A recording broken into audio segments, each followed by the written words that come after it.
Bismillahirrahmanirrahim. Assalamualaikum warahmatullahi wabarakatuh. Alhamdulillahi haqqa hamdih, amma ba'du. Segala puji kepunyaan Allah Subhanahu wa taala. Shalawat dan salam tercurah kepada penghulu alam baginda Rasulullah Muhammad ibn Abdullah sallallahu alaihi wasallam. Pemirsa IB Channel dimanapun berada, kembali bersama kami, saya Abdul Rauf, dikenal dengan Usro. Kali ini Usro tidak sendiri, ditemani oleh guru kita. Ini asli orang Ciganjur nih, yaitu Bapak Kiai Haji Hamzah. Beliau adalah tokoh Ciganjur, asli Ciganjur. Nah, pemirsa IB sekalian yang dirahmati Allah Subhanahu wa taala, pada kesempatan kali ini kita akan mengangkat tema yang sangat menarik. Apa itu? Yaitu tentang sejarah asal muasal nama kampung di sini. Nama asal muasal nama kampung Ciganjur. Nah, barangkali sebelum menjelaskan, Bapak Kiai Hamzah bisa menyapa pemirsa terlebih dahulu. Persilakan. Assalamualaikum warahmatullahi wabarakatuh. Pemirsa sekalian, alhamdulillah, puji syukur pada Allah Subhanahu wa taala, pada kesempatan ini ada Ustaz Rauf bersama saya dan ada hal yang ingin kita bicarakan. Menurut beliau ingin bertanya bagaimana asal muasal Ciganjur ini, kampung Ciganjur ini. Maka saya sampaikan, Ciganjur itu bukan kampung sembarangan, tetapi ini adalah kampung waliullah. Gitu. Makasih. Begitu, ya Hamzah. Luar biasa. Ini sebagai pengetahuan buat kita bersama asal muasal. Sebagaimana kita juga harus ketahui asal muasal manusia diciptakan. Tapi kali ini kita berbicara soal kampung. Lalu Pak Kiai Hamzah, ada hal yang menarik barangkali supaya pemirsa ketahui lebih jauh. Pertama, nama wilayah tersebut ini seperti Ciganjur itu ceritanya itu bagaimana Kiai Hamzah? Ya. Karena menurut informasi katanya Ciganjur ini adalah bisa dikatakan salah satu kampung wali. Gimana menurut Pak Kiai? Baik, kampung Ciganjur ini adalah cikal bakal terjadinya kampung-kampung di sekitarnya sebetulnya. Bahwa sejak dulu ada di pemakaman Al-Makmur, itu ada satu makam yang tidak diketahui kapan munculnya. Jadi orang-orang tua dahulu Ciganjur itu, kalau boleh saya sebut, Wan Kotong, kemudian Al-Makmur Kiai Haji Muhammad Hasyim, beliau menemukan benda-benda berupa torbus, yakni peci-peci seperti orang Arab begitu, kemudian ada sorban dan lain sebagainya, kemudian ada benda-benda yang kemudian dianggap benda bertuah. Lalu kemudian masyarakat di situ, di Ciganjur ini, menjadikan hal-hal itu menjadi sesuatu yang kayak mengarah ke musyrikan begitu, mengarah sakral, dianggap sakral. Sehingga memang jawara-jawara kita dulu di Ciganjur ini, jika ada sesuatu hal yang berat buat mereka, itu bisa seringkali dijadikan bernazar. Kalau seandainya urusan saya ini selesai, maka saya akan memberikan sesuatu, akan selamatan di makam Kumpi Ciganjur dan lain sebagainya. Alhasil memang diijabah oleh Allah Subhanahu wa taala, tentunya karena kekuatan niat.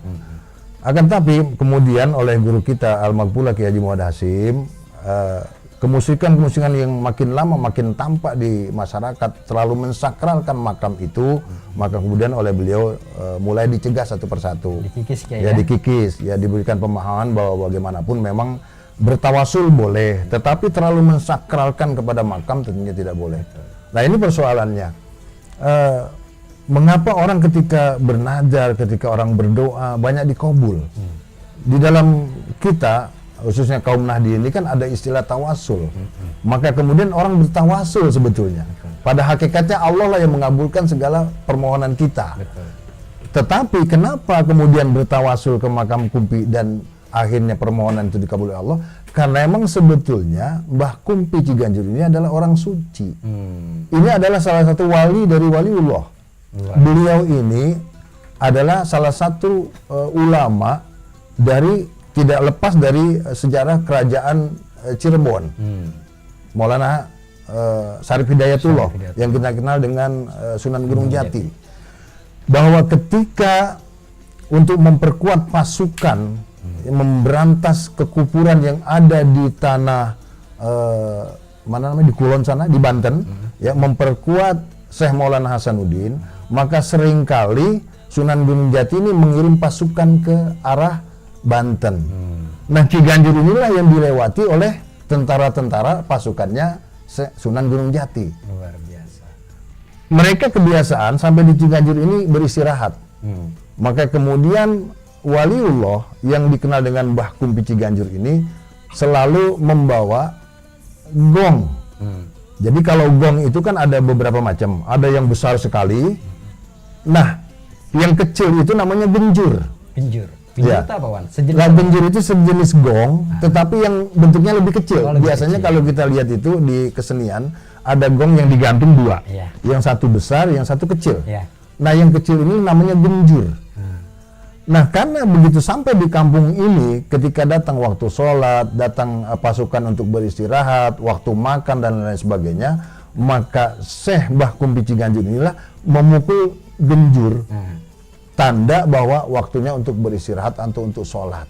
Dia dakwahnya lewat media seni ya, Wan ya? Iya, jadi lewat seni, ya. diantaranya lewat seni. Dan itu, oleh karena itu dari situlah maka dikenal kampung ini menjadi kampung Ciganjur. Gitu. Jadi cikal bakal Ciganjur itu adalah dari kata genjur tadi. Oh, Dan dari alat tadi iya, Wan? alat itu tadi. Dan alat itu sampai sekarang masih ada. Luar biasa. Masih ada di daerah Tanah Baru. Saya tahu tempatnya. Oh. Jadi dirawat oleh seorang alim, ya, orang alim yang taat ibadahnya sama Allah. Disitulah oleh beliau itu genjur itu masih ada sampai saat ini. Tapi bukan yang ada di di Gapura itu ya, bukan yang itu. Aslinya masih ada, saya tahu. Kemudian Sadroub, bahwa siapa sebetulnya Mbah Kumpi ini? Ini adalah waliullah. Dan kemudian saya dapat cerita ini yang yang lebih valid, ya, karena sejak dulu tetua kita di Ciganjur tidak mampu menjabarkan siapa sebenarnya Mbah Kumpi ini. Baru pada sekitar tahun 95, saya kemudian ketemu dengan almarhumlah Syekh Kiai Haji Abdurrahman Wahid yang kita kenal dengan Gus Dur. Maka ketika beliau merantau kemana-mana, kemudian beliau sekarang punya Yayasan Wahid Hasim kebetulan di Ciganjur, dan saya ngobrol dari Ba'da Isya sampai subuh bersama beliau. Beliau yang menceritakan cikal bakal Ciganjur ini berasal dari kata genjur itu tadi, gong yang kecil itu. Gitu. Sampai beliau memerintahkan kepada saya supaya coba dicari. Nah, itulah akhirnya saya ketemukan adanya di daerah Tanah Baru. Nah, kemudian Sadroub, bahwa menurut Kiai Haji Abdurrahman Wahid tidak hanya itu, makanya saya katakan Ciganjur ini bukan kampung sembarangan tetapi kampung waliullah. Gitu. Jadi yang datang ke sini dulu orang-orang soleh, tentara-tentaranya dari kerajaan Cirebon. Ya, Sunan Gunung Jati tadi, prajurit-prajurit beliau, sahabat-sahabat beliau. Sampai akhirnya kata Gus Dur, bahkan kata Gus Dur, di tempat rumah saya ini pun ada makam yang tidak diketahui orang. Luar biasa. Kata beliau, berdasarkan meditasi saya, namanya sama dengan saya. Namanya Syekh Abdurrahman. Tetapi orang salah dikiranya. Ya, sekarang ini karena cerita berkembang, tidak tahu narasumber yang sebenarnya. Ya, dikiranya Syekh Abdurrahman itu Mbah Kumpi Ciganjur. Padahal bukan. Beda, Wan ya? Beda. Syekh Abdurrahman itu posisinya persis di depan rumah Gus Dur. Dan kebetulan rumah Gus Dur itu dulunya adalah tanah leluhur saya. Itu. Tapi makomnya itu masih ada, Pak? Makomnya masih ada. Gus Dur temukan. Jadi kalau kita masuk ke rumah Gus Dur, persis di sisi kiri pintu gerbang rumah Gus Dur, pintu depan, di situ sebenarnya ada makam namanya Syekh Abdurrahman. Mengenai Mbah Kumpi Ciganjur itu sendiri yang menjadi cikal bakal nama Ciganjur, nah itu sebetulnya namanya banyak. Nama yang hampir valid beliau sebetulnya Syekh Abdul Jalil.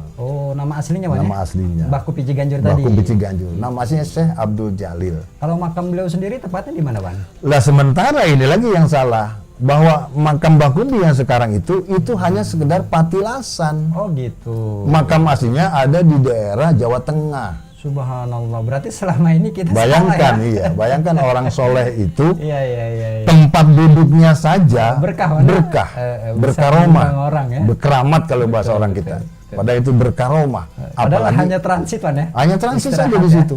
Iya. Ada satu lagi sebenarnya kaitannya ini kaitan dengan Mbah Kumpi Ciganjur. Di Ciganjur juga di jalan asli itu ada makam. Orang dari dulu kenal namanya itu makam Mbah Lontar. Mbah Lontar yang kemudian sekarang diurus oleh salah satu terah keturunan beliau, itu Pak Haji Abdul Rokib. Sekarang sudah dipugar, sudah bagus makamnya. Di sana juga diziarahi orang dari mana-mana sejak dulu. Sampai sekarang, Wan? Sampai sekarang. Nah kemudian pada tahun 2015 kita coba pugar bersama Pak Haji Rokib, kita pugar. Sejak dulu kita tahunya di atas makam Mbah Lontar ini ada batu besar. Ya. Tetapi belum pernah ada orang yang mau mengangkatnya. Ketika terjadi pemugaran, kita angkat batu itu, ternyata itu batu bukan batu sembarangan. Oh, Itu tanda makam Mbah Lontar sejak dulu ditaruh di situ. luar biasa. Begitu kita pindahkan untuk dibersihkan saja, 6 orang baru kuat angkat batu itu. Keangkat, Wan, ya? Baru keangkat. Seperti batu kali atau apa? Ya seperti batu kali, seperti batu gunung, dan besarnya paling sebesar, ya lebih kecil dari meja inilah. Iya, iya. Dia polos atau ada tulisan itu? Dan ternyata setelah kita teliti, siapa itu Mbah Lontar? Kita teliti, kita cuci, kita bersihkan. Ternyata di situ ada muncul namanya Syekh Muhammad. Luar biasa. Bahwa beliau salah satu prajurit Sultan Syarif Hidayatullah Cirebon, Ya. yang memang ulama yang agak kejawaraan. Beliau itu ilmunya mumpuni. Ya. Orang dulu kalau ilmunya kurang mumpuni, Ya. ya akan bisa dikalahkan Iya. oleh Orang dulu mah bismillah aja bisa jalan di atas Bismillah air. saja bisa jalan di atas air. Sekarang hafal Quran 30 juz, kelem. Kelem. Iya, saya kira itu ya sekilas Iya, tentang iya, cikal bakal Kampung Ciganjur, bahwa Ciganjur ini bukan kampung sembarangan. Oleh Iya. karena itu, ya kita berharap keturunan dari manapun datang ke Ciganjur, jangan sembarangan dengan Ciganjur. Betul. Karena Ciganjur ini adalah kampung waliullah. Subhanallah. Dan kita belum tahu, mungkin nanti akan muncul lagi makam-makam di mana yang kita belum tahu di sekitaran Ciganjur ini. Iya, iya. Saya kira gitu, Saudara Up. Sekedar pengetahuan saya yang saya dapatkan dari Al-Makfula Kiai Haji Abdul Man Wahid pada saat itu ketika saya ngobrol dari Bada Isa sampai subuh kepada beliau tentang cikal bakal Ciganjur. Iya. Cikal bakal Ciganjur asalnya dibawa oleh Mbah Kumpi Ciganjur yang nama aslinya Syekh Abdul Jalil. Bahkan ada orang menyebut dengan nama lain, boleh jadi karena wali itu namanya banyak. Ya, betul. Ya, kita nggak salahkan, Betul. tapi orang Ciganjur sebutnya udah makam Kumpi, ya sudahlah itu yang Ya. kita yakini. Ya. Saya kira itu ya. Ya, baik Kiai Hamzah. Pemirsa IB Channel yang dirahmati Allah Subhanahu wa Ta'ala, luar biasa. Baru saja kita mendengarkan sekelumit singkat tapi padat asal muasal nama ini kampung Ciganjur, dan dijelaskan langsung oleh tokoh kita. Ya memang Kiai Hamzah ini adalah orang asli Ciganjur begitu. Pemirsa yang dirahmati Allah Subhanahu wa Ta'ala, ada pembelajaran yang dapat kita petik dari penjelasan Kiai Hamzah tadi, bahwasannya kita jangan sampai salah mengartikan ketika kita berziarah ke makam aulia, jangan kita keramatkan tempatnya tersebut, tapi kita mampu mengambil iktibar pembelajaran biografi dari seorang wali tersebut. Kita dapat meneladani apa-apa yang telah dilakukan oleh para wali kita. Maka dari itu setiap kampung, memang Kiai Hamzah ya, kita ketahui setiap kampung itu ternyata sejarahnya itu dahulunya banyak para wali menyinggahi kampung tersebut. Betul. Nah, dengan berkahnya para wali ini, alhamdulillah kita semua pemirsa yang dirahmati Allah Subhanahu wa Ta'ala dapat merasakan kemerdekaan. Dengan merdeka, dengan adanya para wali, kita dapat menikmati belajar ilmu agama, pengetahuan umum dan lain-lain. Ini adalah berkah daripada wali. Nah, oleh karena itu pemirsa yang dirahmati Allah Subhanahu wa Ta'ala, ternyata kampung Ciganjur itu, nama Ciganjur ini berasal dari sebuah alat tadi ya, Alat Kiai musik. Hamzah ya, Iya, alat musik. namanya genjur. Nah, ini luar biasa. Ini yang terkadang kalau kita nggak langsung tanya kepada orang-orang tokoh yang terdahulu, kita nggak tahu asal muasal.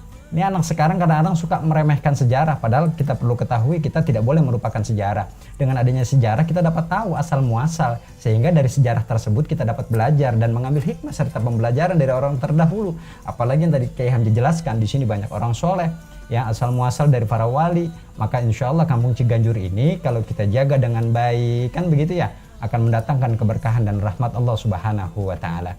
Pemirsa IB Channel yang dirahmati Allah Subhanahu wa Ta'ala, barangkali ini sekelumit singkat sejarah tentang asal muasal kampung Ciganjur ini mudah-mudahan menjadi bahan wawasan buat kita, pengetahuan buat kita. Amin. Untuk mengetahui Kiai Hamzah ya, asal muasal dari setiap kampungnya di mana kita singgah. Mudah-mudahan tayangan ini bermanfaat untuk kita semua, dan mudah-mudahan saya sebagai host pembawa acara dan Kiai Hamzah sebagai narasumber mengucapkan terima kasih yang sebanyak-banyaknya. Kami akhiri. Assalamualaikum warahmatullahi wabarakatuh. Waalaikumsalam warahmatullahi wabarakatuh.